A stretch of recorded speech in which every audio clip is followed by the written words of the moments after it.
Hey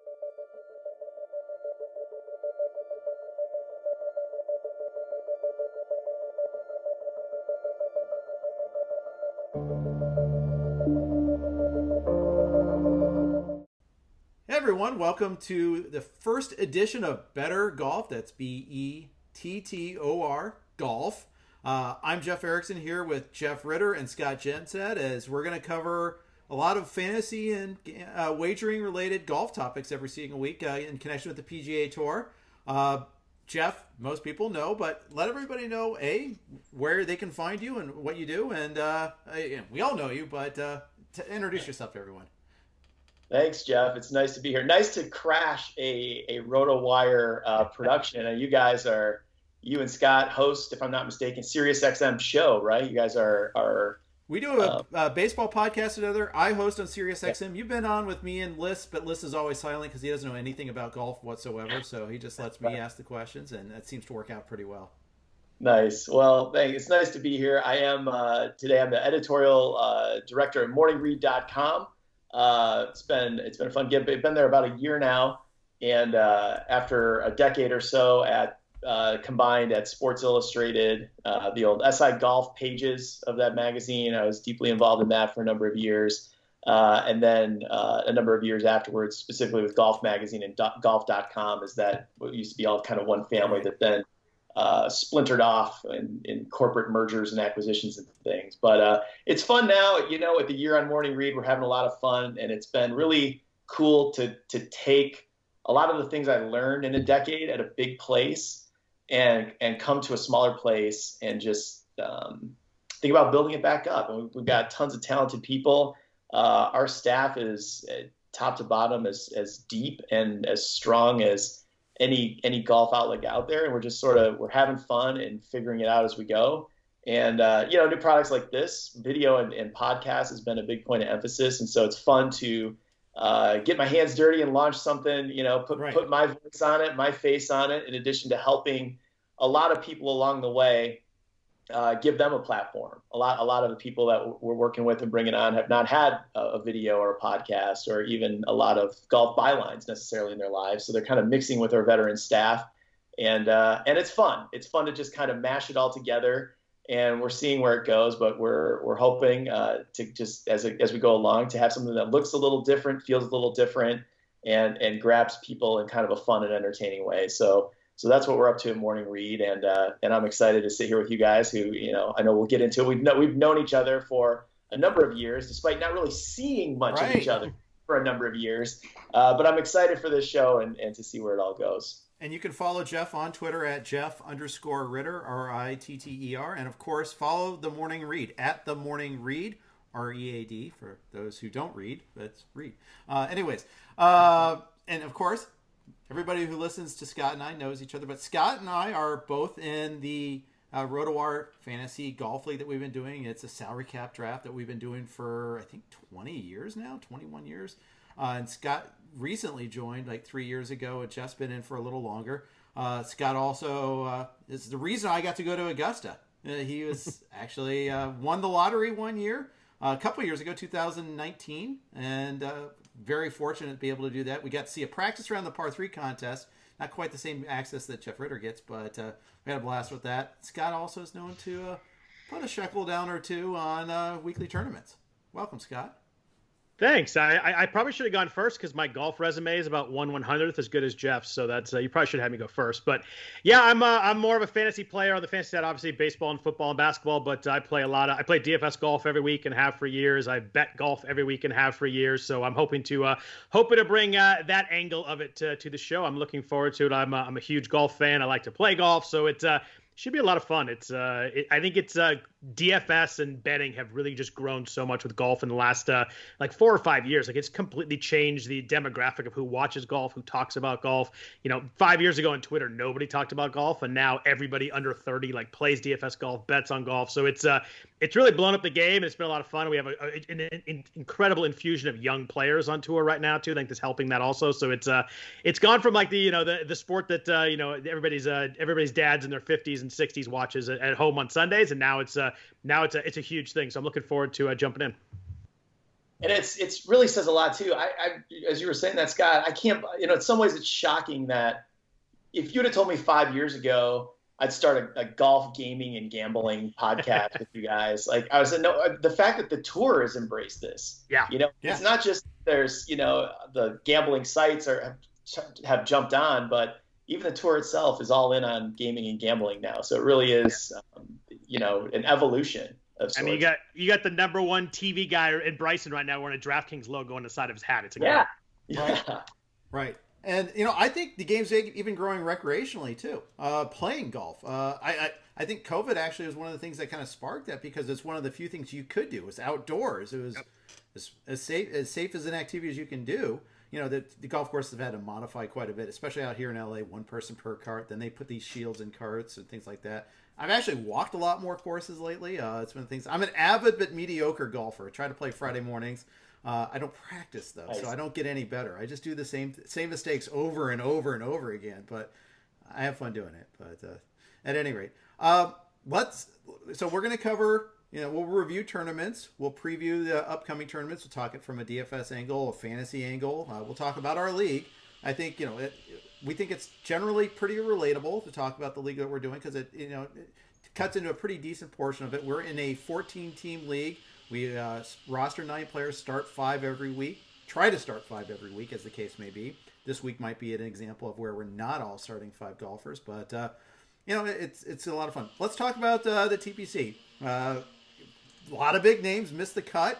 Still had a lot of big names on the leaderboard though, and some great pairings on the final day. Jeff, we'll start with you. What was your biggest takeaway from the tournament?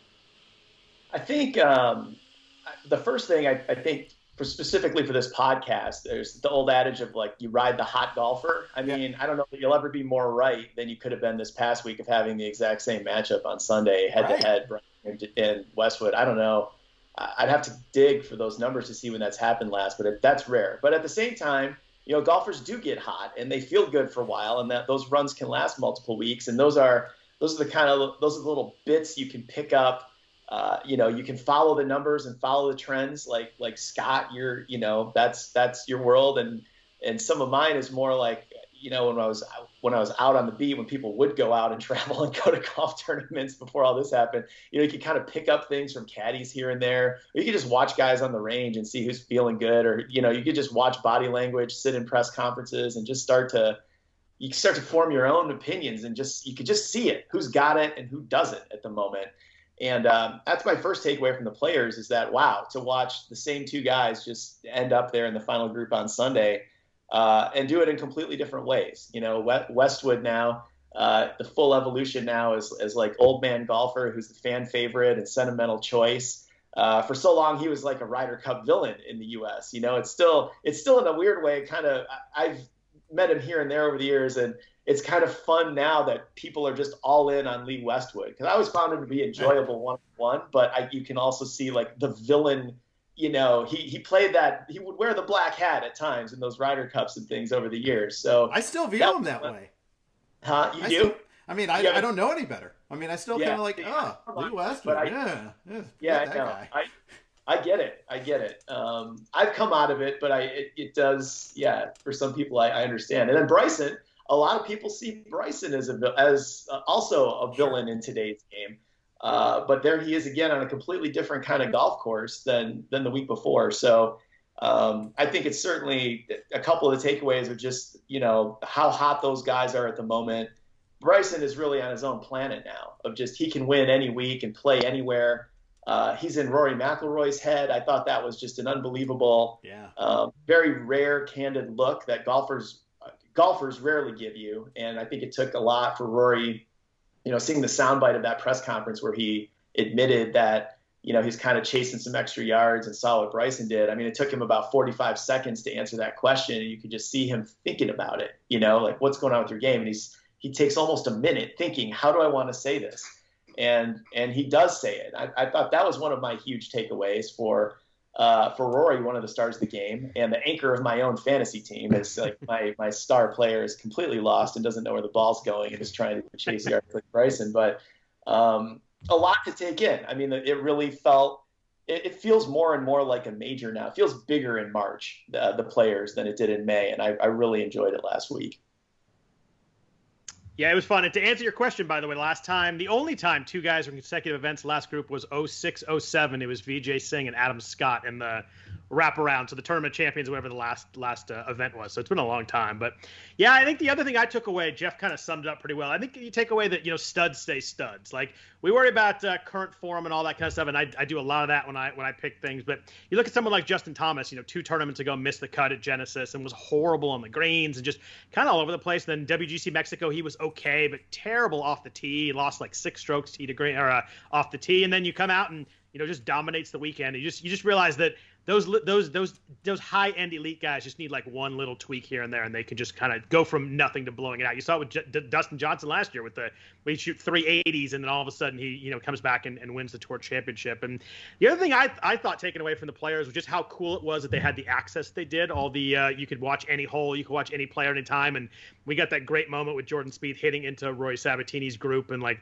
worrying about who he hit into, and then you could see him say, "Oh my God, I can't believe all the people I hit into on tour. I hit into Sabatini." It was pretty wild. And then to note that that Spieth said he was one of the few guys that Sabatini actually liked was pretty funny too. I hope at some point we get to the point where you get more access. I mean, it's not that hard to have cameras on. It's just the one sport where you don't get to see everything. On TV you see the leaders and Tiger and Phil or whoever it may be, but to be able to like pick whatever group you want to do, and especially from a gambling DFS aspect, you got someone who's like sweating the cut and got 3 holes left and he's 1 shot behind. You want to see what he does, and we don't see that on TV. And to be able to flip on that tournament and be able to watch, Byung-Hung An or someone like that, if he's going to make the cut and you're going to get 6 of 6 through in your DFS team was pretty fascinating. That Justin Thomas point is really good. It's funny. I mean, you asked me what I took away from last week, and I didn't even say the name Justin Thomas. There was so much going around, but there's that human element too to golf of Justin Thomas, of course, is one of the best players in the game, but he's going through some things these last few months. Some of it's self-inflicted. He's had the homophobic slur caught on the microphone. His grandfather died. We know his grandpa was a significant part of Justin's development as a golfer. It's a golf family. And Tiger Woods, his buddy, is in a car. So Justin Thomas has all this stuff happening in his life, and he just kind of drifted there for a couple months, his game. And you never know when it's going to like kind of snap back into focus. And his weekend at Sawgrass will go down as among the all-time great weekends ever in that tournament forever. It just like the fog lifted for him. And that's another thing that makes gambling and gaming, with golf so difficult and also so, tantalizing is, players can find it and lose it. And there's so many course factors, and then there's X factors. And Justin Thomas, the X factors, I think, were the thing as much as anything over the weekend in Sawgrass. So, yeah, he went off at 21-1, and I don't think we're going to see Justin Thomas over 20-1 for many, many, many months. No. Yeah, remarkable Sunday round for him. 34 putts. How often do you see a winner have 34 putts? 17 of 18 in greens and reg, and the 18th was the last hole, and he was just barely off. The ball striking was crazy good and then of course he had the huge Saturday round to get into contention in the first place. What a wild weekend for him. Like you said, it's a very memorable weekend, especially when you see like what happened on Sunday, the final group, where Bryson with the cold top, you see Westwood shanking right after that into the water. Like, what's going on here? Meanwhile, Justin's like green, green, green every time. Yeah, a machine, just like a ball striking clinic, and that was him, firing at his best again. All of a suddenly, it just clicks. He's locked back in, and reminds everyone really that he is in that very small group of players who, playing at their best, can hit just another level. Yeah. Dustin Johnson at his best, Rory at his best, even though at the moment it seems like he's far from it. There's just a very small, group of guys that can do that, where you could just say if their A game is on, they're virtually unbeatable. But Thomas reminds you at Sawgrass that he is very much one of those guys. So we've had 4 loaded tournaments in a row. We've had the Riviera, then the WGC, then Arnie's tournament, then the Players. This week we've got the Honda Classic, which used to be a little earlier in the progression of events, and it's not quite the classic that it's been. It's a lesser field. There's no way to get around that there. Defending champ Sungjae M, and he's back in. Daniel Berger is probably the betting favorite. And then Lee Westwood's right there again. Are we going to ride the hot hand with him? What's your outlook on this week's tournament? Let's start with Scott this time first. Yeah, it's funny. It just got a bad draw. It's sandwiched between all those big events you mentioned. The WGC match plays next week. It just kind of got that bad scheduling. Same thing I think happened with Pebble this year. We had a bunch of really good ones leading up to it and stuff after. It's just guys have to find weeks to skip, and this is just the one to skip. You mentioned Berger, definitely the best player in the field. Sungjae's right behind him. Westwood's fascinating because he was horrible at WGC Mexico, and then all of a sudden the last 2 weeks, just insane stats. I mean, he's just playing really well. My favorite guy this week is actually Joaquin Niemann. I think I would go down to about the third or fourth name on the betting list and the DFS list. I just think that I like the way Niemann played early in the season. Sony Open is kind of a similar difficult course in the wind. We're going to have a lot of wind this week at Honda. He's the guy to me that feels like he's about to break through. He had back-to-back seconds earlier in the year, was top 30 last week of the Players. So I'm probably skipping Berger and M this week, betting-wise and DFS-wise, and jumping down to Niemann as my top play. See, I think, I don't know, the Honda, I mean, you're right. It's diminished this year because of its place on the calendar, which is unfortunate, but it always feels like whenever you set up the Florida swing, there's always one leg of that Florida swing that suffers, and now the reshuffling of the deck, it's the Honda this week. But I probably would still look at Berger. I think he along with him are like a notch above in terms of like talent that is clicking right now. Westwood is such a wide, what do you even do with Westwood? I don't know. Who would have thought? I don't know. I'm certainly going to pull for him, but I don't know if I would bet on him. But I think this is one of those events where it just, even though to take nothing away from Sawgrass, this is also sort of like major championship-esque, the way they set up this golf course. This is a tough golf course. I think statistically, it usually ranks among, if not the most difficult par 70 on tour. And if it's windy, like they're saying, I mean, good luck. Bear trap and just everything else would be carnage. So to me, it makes me like look down the list for players who have had success at major championships and just big time golf courses. So I like that Im's the defending champ. It's hard to defend and win back-to-back years. So I'm not sure I would just like go that way. But I think I probably would build a lineup around Berger this week, as I just think there's a kind of like a tier down from everyone else. So I'd start there. I have one name. I have one kind of like, as I say, you got to have like major track record, but I got one kind of under the radar name. I don't know if that's a separate segment. Tease us. Bring it. Okay. No, do it. I got a few too, but I want to hear yours. So I kind of get drawn sometimes. I like to try to, and I think it's the only way I have any chance in our fantasy league, because all of you guys, like when I go to read about fantasy golf, I end up reading something written by someone in the league. So I have like nowhere to go for advice, but like my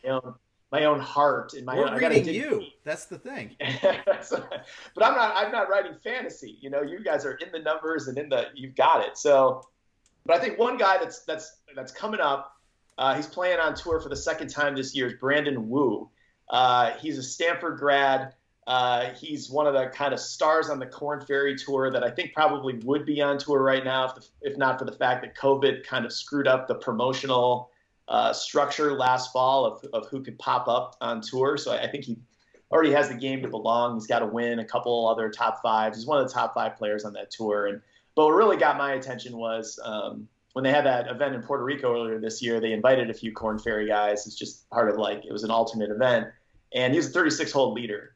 And I was sort of thinking, now he's actually seen the fire a little bit, hung on for top 10. And I don't know, I just like the pedigree. I like guys that can prove it for a long time on the minor league tour. And he's got a little extra seasoning on Korn Ferry just because of the circumstances of COVID and everything else. So I would probably, I don't know what his price is in the daily fantasy games, but and I don't know if it'll click this week, but he's a guy I grabbed him in our fantasy league before anybody else could off the waiver wire, and I'm gonna be watching for him this year. Nice. 60 to 1 on golfodds.com. I noticed that, and I always kind of use that proxy there.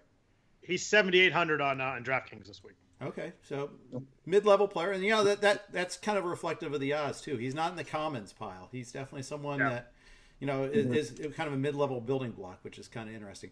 What sort of a player does well at PGA National? You mentioned the wind is a big thing. Is this a tee to green type of guy, or is putting is the factor? Is length the factor? What are you looking for when a profile of a golfer that does well at this course? I'm looking for approach. I like Sungjae's approach a lot this week. I think that a lot of the bigger hitters club down a little bit because you got to hit fairways. There's so much water out there. So I'm looking for approach. I'm looking for tee to green. I'm not looking for putting as much. I don't look at putting a ton usually for DFS or betting because I just think it's the most variable of the stats. I mean, you want a guy who's not putting terribly. You know, you get the Hideki and that kind of stuff, and you know that you're going to get some bad stuff there. But for the most part, this week I'm looking for approach. I'm looking for tee to green and kind of looking for good ball strikers and guys that can club down a little bit, still get where they need to be, and aren't getting the ball in the water 14 times. Yeah, you gotta. I would add just that pedigree of mental toughness, because this is a brutal event, and standing on that home stretch of holes on Sunday, this is a closing stretch, obviously, that's as tough as anything on tour. So I would echo everything that Scott said and just add that I would probably look to place my chips. Having just touted a guy who hasn't proven it at all yet, I would still, probably round out a fantasy lineup with proven guys. So Shane Lowry is a guy that would jump out at me. He's on my fantasy team, just a proven win player, major champion who kind of backdoored a top 10 at Sawgrass. I might watch out for him, and just kind of others with like a major championship pedigree. Who seem to be playing well. That's pretty amazing. I have 6 guys listed that I'm looking at betting, and Wu and Lowry were 2 of the 6. That's pretty impressive. That is pretty crazy. You mentioned Ben On earlier. Speaking of guys that can usually ball strike pretty well and not putt a lick, he seems to be high on that list for me. I had him a couple of years ago. I actually had him and Bryson when they played in the playoff against each other at the Memorial, and tell you what, in our league, when you get both guys in the playoff, it's just like, oh, wow. That's happened like 2 times for me ever. But it is really nice when that happens. But I see him as maybe a guy, I don't know about recent form, but at least the type of player he is, that often would seem like he would do well here. So I have someone that kind of fits that mold, as doesn't putt well, ball strikes well, but is in really good form. Guy I like this week a lot at 40-1 and 8,400 on DraftKings. Actually, Keegan Bradley, who I usually don't like, but really like how he's playing right now. He's 29th at the Players. He was 10 at API, the Arnold Palmer Invitational. Just hitting the ball well. You look at his shot gain; it's a lot of green. If you look at the positives there, he just feels like someone to me that in a field this week can really be up there. I think 40-1 is a little bit of a misprice. I think it should kind of be in the 25 to 30 range this week. And I think if you're looking to kind of a mid-range guy, both in DFS and betting, I think Keegan's a nice play this week. That's a good pick. I got one other name that I'm not sure I would bet on, but I'm curious what you guys think. Ricky Fowler was he was everywhere. He's on all the commercials for so many years, and it feels like he's like trending, quickly the wrong direction, and he's running out of time now to, he's hanging into the top 50, 65. He's just falling down those rankings where he's going to start losing bids to WGCs and major championships. And I'm wondering, what do you guys think of the desperate golfer in this case who, tee to green, that's kind of putting. I mean, it's like you said, Scott, putting is streaky, and it's just not really clicking for Ricky right now. But now there's like a ticking clock with him, which I find fascinating. I haven't really seen him play in this position since he was like coming on, as a rookie and earning his spot solidly in the top 50. What do you guys think of Ricky this week and even beyond? Scott is contractually obligated to talk about Ricky every golf podcast because that's his favorite golfer. But he's Jordan Spieth's no longer on the hot seat. It's Ricky. Ricky's now on the hot seat, and Spieth at least has won major championships. That's the difference too. I mean, he has more to come back from. Ricky, it's tough. He looks lost right now, and I'm no expert on the human mind and the psyche of this, but I would think desperate golf is probably not good golf. But that'd be my instinct. Scott, what do you think? It breaks my heart, but I can't even find a way to argue for him right now. The last 15 tournaments, he has one top 20, and that was 20th exactly at Genesis a few weeks ago. There's just nothing there. You look at the last couple of weeks at API and the Players. I mean, everything is horrible. His shot gain total was -4 at Players, -6.8 at API. All his numbers were negative. Tee to green, off the tee, approach, putting were all negative last week. I'd love to make a case for him. I love him as a player. I can't do it right now. I have for many, many weeks and been betting him. Last year I was like, it's coming. I just can't even get aboard right now. it's hard to find a way to think that he can win a tournament right now. Yeah, it's a tough watch. It is. Any other fades? Anybody that people might consider putting a dime on here or there on or using in their DFS lineup? We don't.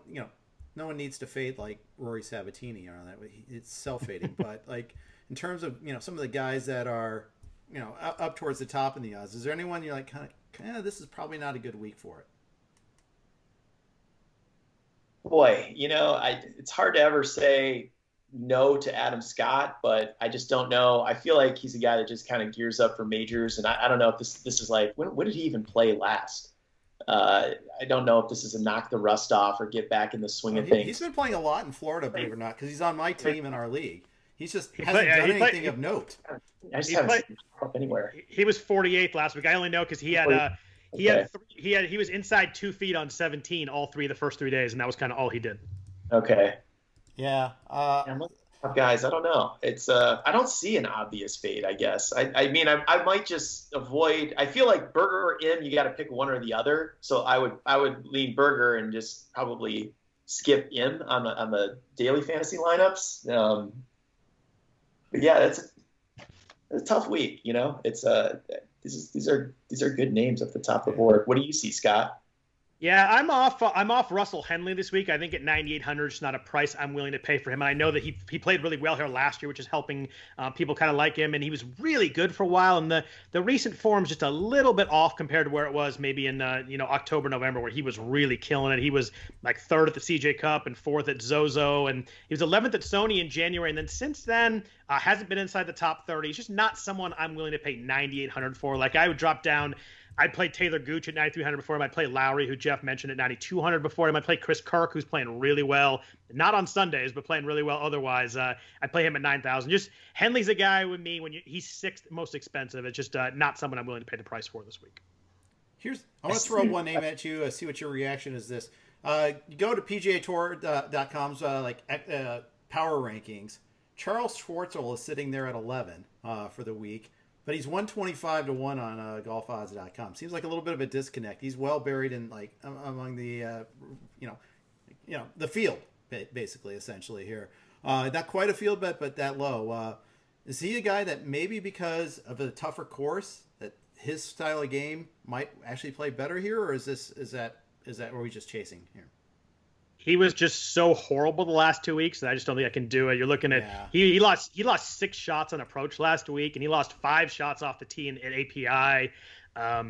There's not enough form right now for me. He's last 4 tournaments, 3 missed cuts and a 62nd. I'm not paying the price. There's a lot of guys I would play or bet before Charles this week. I see Martin Kaymer 60 to 1. He's kind of in this group with like kind of the mid tier. Have I missed something? Martin Kaymer was kind of who I personally like a couple times. Really nice guy, but that was like a joke I would make occasionally in the press center. Is I'm going to tell my grandkids that I was there for the peak of Martin Kaymer's career, winning his majors. I haven't seen him do anything in the last couple of years, and now I see him kind of like in the mid tier here at the Honda, and I'm wondering why. What have I been missing? Has he been? What has he done this year? I gotta look this up. I shouldn't figure these things out live on the podcast, but that's a name that's all right. I do that all the time, as Scott can attest to. Yeah, I'm surprised to see. Oh, Martin Kaymer is not only is he in the field, but he is among the top. Once you get outside the top 15 or 20 or so, he's right there among the betting favorites, and I'm confused as to why. He was 18, tied for 18 in Saudi in February, and then he was 44th in the Dubai Classic. 102nd at Abu Dhabi. So to answer your question, no, not really. Okay. Golf odds, do just I think maybe just a fairly decent, well-known name in a field of a lot of no names. Maybe just sticks him up there. But I might fade that. I might fade that one. But definitely not someone I was looking to bet on this week. I wonder if it's like a horse for course. It's like one of those where he's had some decent results here. I'm looking that up while we're talking about him. How about though, like for one and done pools? We're all in one together here, and that's another tough aspect of playing. It's like when you have a weaker field like this, there's only going to be a few favorites. Do you go ahead and go chalk, or you try to go sneaky, like throw in a Woo for your pick for that, or how are you going to handle that, Jeff? I am not going to take Brandon Wu in a one and done. I think I would probably go back to my idea of a proven major. I think, I mean, I probably am going to go either Berger or Lowry with a one and done this week. I don't know which one, but I think I want a guy that I feel like can hold up on a breezy Sunday afternoon and hit a shot over all the water. And find the green. I think that's what and the one and done, is different. It rewards you for, you just want guys hitting the top 5. If they win, it's great. But this is one of those cumulative prize money leagues where if you can consistently hit top 5s all season long, you're gaining ground on the field. So I'm probably down to those two for a one and done. What do you think, Scott? Am I crazy? No, I don't think you're crazy at all. And I think the thing that people do in one and dones, I think it's great format. I think people get a little too fancy though. They're like, oh, I'm going to hit this guy that nobody else has. But with our 32 weeks in our pool for one and done, it means you're only playing 32 guys. Like you should never take anybody who's not in a top level golfer. I in a major, like I might jump down a little bit. You may be like the 20th best guy in a major, is still a really good player. In a tournament like this, I want a top 5 guy. I'm probably going to play Joaquin Niemann this week if I had to guess right now. I'm not decided fully yet. It's only Tuesday afternoon we're doing this. But I think Niemann's my guy. I think a lot of people will go Im and Berger. So I don't want to be fully different and go down the board, but I want to be a little bit different. And I think Niemann's probably my play this week. I just loved how well he played in the wind in Sony earlier this year. And I think that's at least something I'm going to fall back on is maybe why I'm going to go with him. I used Niemann already, so I can't use him. But I think I might go Westy, Shed that whole root against him thing. Ride the wave. Ride the wave. Cleanse myself of that, that hatred that it was not really justifiably earned. He wore the black hat for a little bit, but it's only because he was playing for a different flag, really. And he's not a bad guy. He's a bad guy, but not a bad guy. But I'll go with. I think I'll go him this week. At least that's my lean. But the thing is, I think those top 3-4 guys are all going to have like 8 or 9 people on them. It'd be my guess. There'll be a couple squirrely, like, oh, let's take a shot on this guy sort of thing. But I think it's going to be a very chalky week is my guess. That there won't be too many outliers. By the way, the Martin Kaymer answer is, okay, 2017 he finished tied for 4th at the Honda Classic, but he had a DNF, with one in 2018. He was like 68th in 2019. Didn't. There was no. I don't think there was a Honda Classic last year. So there was. Sungjae won it. Oh, that's right. We just said that. Yeah, it was right. It was the tournament right before players and it was switched. It was the tournament right before. Short-term memory issue for me today, apparently. But it's all right. It's so memorable for me. But point is, he didn't play it. So there's no like horse for course reason. It's just he's there. I don't know. Yeah, but at any rate, so. Scott, you've got some DFS names in mind. How do you fill out your lineup? Who are some cheapies that we can use to fit the studs in? That was a good segue. I just pulled up my cheapies that I do like. There's probably 3 names down here that I do like. 7,500 on DraftKings. Patton Kizzire played really well last week. Gained 4 shots gained in approach, which I really like, and 2.8 shots tee to green. Finished 35th. He was really good at the end of last year. Played really well. He finished 7th at Sony, kind of a tournament that I'm kind of looking at as a correlating course to this one with the win that we saw there. 700 I think is a pretty good price for Kizzire. I sort of like Ches Reavie this week. A guy that kind of fits the profile a little bit. He had a weird week at Players. It was really good on approach, really good tee to green. Lost 6 strokes putting and didn't make the cut. But a guy that I think will hit some fairways, hit some greens, and kind of make his way around this course. He's 7,000, so a guy that I'm considering playing. Then finally, Cameron Percy is really cheap at 6,900.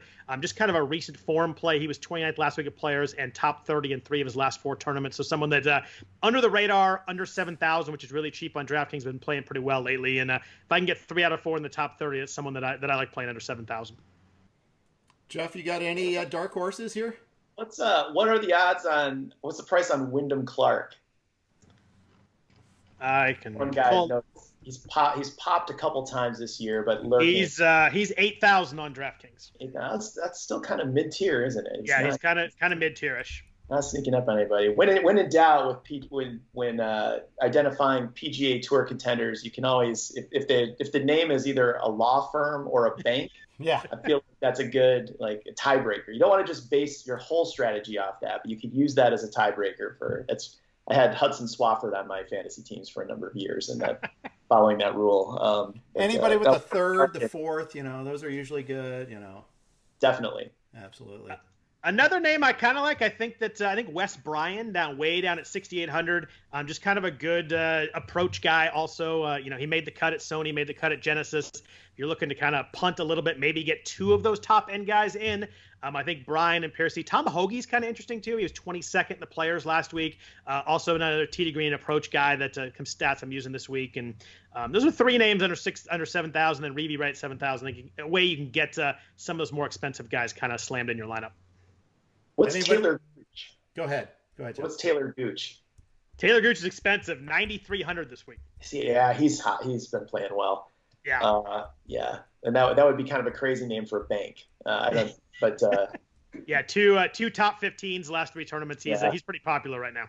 Right. That does not get past the DraftKings overlords. It's not. Yeah. Anybody brave enough to take a chance on 50-year-old Jim Furyk, 6,900? I see no. I see the facial reactions. That's all I need to know here.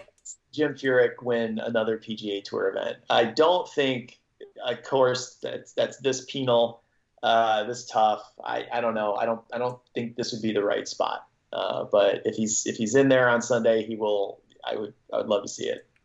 I thought maybe because he's less likely to take chances, that he'll just take his shorter fairway drives and just play it to the middle. I don't know. Just lay up on the par 3 in the bear trap. maybe. The bear trap's wild. The field was plus 277 last year from holes 15 to 17. That is a wild stat from a tour where we see so many events where guys are 26 under or 22 under. For the field to go almost 300 over par over 4 days is pretty wild. That is remarkable for sure. Let's go with Jeff first. Any parting thoughts? Parting thoughts. I think this was fun. I enjoyed this. I'm going to spend a little more time on DraftKings and FanDuel, so I want to get into these numbers a little bit more and try to just view the week ahead through that lens. But this is gonna be fun, guys. It's nice to see you both. We've been in absolutely online drafts and things for it's been in that fantasy league now for about 13, 14 years, and it's nice to hang. I enjoy it. Yeah. And soon you'll be traveling again. When the West Coast swing happens, we'll have to have a beverage or two. I would very much enjoy that. Let's do that. All right. Well, that's going to do it for our... Oh, wait. I didn't give Scott a chance for parting thoughts. It doesn't quite do it. Parting thoughts, if you can get Joaquin Niemann at a 20-1 or higher, strong bet for me this week. And then mid-range, I think Keegan Bradley, both in DraftKings and a bet at 40-1 is a wise play. And then if you want a long shot, Patton Kizzire, who I mentioned earlier for DraftKings, 80-1. I think he's kind of that one long shot that could come through. So those are my 3 strong bets this week. Very good. Well, that's going to do it for the inaugural edition of Bettor Golf. Thanks for listening and or watching us. And we'll be back at you every Tuesday, I think, is what we're going to plan on doing here after we get some numbers out on the various sites. So thanks for tuning in. Give us plenty of feedback. Let us know what you'd want to hear from us. Please subscribe, rate, and review us. It does mean a lot to us, especially as we get this one off the ground. Thanks again. Have a great day.